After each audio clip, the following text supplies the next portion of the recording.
English వాళ్ళ తర్వాత డేన్స్ వచ్చారు, డేన్స్ తర్వాత ఫ్రెంచ్ వాళ్ళు వచ్చారు.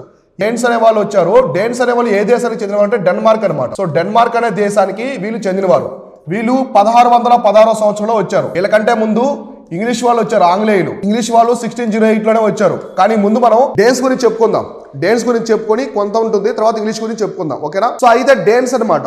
ఈ డేన్స్ అనే వాళ్ళు డెన్మార్క్ నుంచి 1616లో మన భారతదేశానికి రావడం జరిగింది. వీళ్ళు కూడా Danish east India company, so Danish అనమాట. వీళ్ళు కూడా కంపెనీ పెట్టుకున్నారు.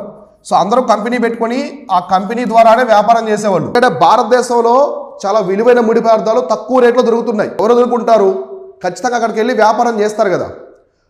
దాంతో పాటుగా మనకి ఇంగ్లాండ్లో పారిశ్రామిక విప్లవం వచ్చింది.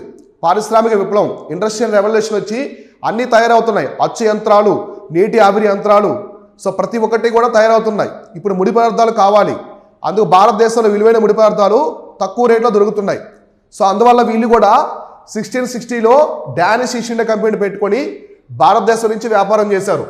వీళ్ళు మన భారతదేశంలో ఎక్కడ ఉన్నారంటే మొట్టమొదటి ఫ్యాక్టరీ వీళ్ళు ట్యాంక్ బార్ అని చెప్పేసి ఒక ఏరియా, ఇది 1620లో. ఎక్కడంటే ఇది తంజావూరు దగ్గర ఉంటుంది. సో తంజావూరు ఉంది కదా, తమిళనాడులోని తంజావూరు ప్రాంతంలో వీళ్ళ మొట్టమొదటి ఫ్యాక్టరీ అనమాట. కాబట్టి డేన్స్ యొక్క మొదటి ఫ్యాక్టరీ, సో డేన్స్ యొక్క మొదటి ఫ్యాక్టరీ ఎక్కడ పెట్టారంటే డేన్స్ అనేవాళ్ళు వీళ్ళు వచ్చేసి ట్యాంక్ బార్ అనమాట. సో ట్యాంక్ బార్లో పెట్టారు. ఇది ఎక్కడ ఉంటుందంటే ఎగ్జాక్ట్గా తంజావూరు ఉంది కదా, తమిళనాడులోని తంజావూరు ప్రాంతంలో ఉంటుంది, ఓకేనా? అయితే వీళ్ళు తర్వాత వీళ్ళు ఇక్కడ ట్యాంక్ బార్లో చేసుకొని మన భారతదేశం నుంచి ఇలా తంజావూరు దగ్గర నుంచి వ్యాపారం చేసుకుంటూ ఇక్కడ నుంచి వీళ్ళు సేరంపూర్ వరకు వెళ్ళారు. అంటే వెస్ట్ బెంగాల్ ఉంది కదా, వెస్ట్ బెంగాల్లోని సేరంపూర్ నియర్ కలకత్తా. ఎక్కడికంట? సేరంపూర్. సేరంపూర్ అనేది ఎక్కడ ఉంటుందంటే కలకత్తా దగ్గర ఉంటుంది. ఇది ప్రధానమైనటువంటి స్థావరంగా చేసుకున్నారు. కాబట్టి డేన్స్ యొక్క ప్రధాన స్థావరం ఎక్కడంటే ప్రధానమైన స్థావరం ఎక్కడ ఉందంటే డేన్స్ వచ్చేసి ఈ యొక్క సేరంపూర్ దగ్గర ఉందన్నమాట. అయితే డేన్స్ అనేవాళ్ళు ఎక్కువ కాలం ఉండలేదు. వీళ్ళు వచ్చిన తర్వాత అప్పటికే ఆంగ్లేయులు వచ్చున్నారు. అయితే వీళ్ళు చేసిన ప్రధానమైన థింగ్ ఏంటంటే మన భారతదేశంలో క్రైస్తవ ప్రచారం అనమాట. Missionary activities rather than the commercial political ambitions.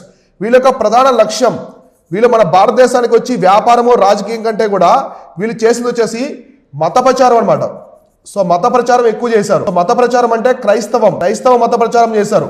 అంటే క్రిస్టియానిటీని ప్రమోట్ చేసింది ఎవరంటే మన భారతదేశంలో బాగా డేన్స్ అనమాట, గుర్తుపెట్టుకోండి.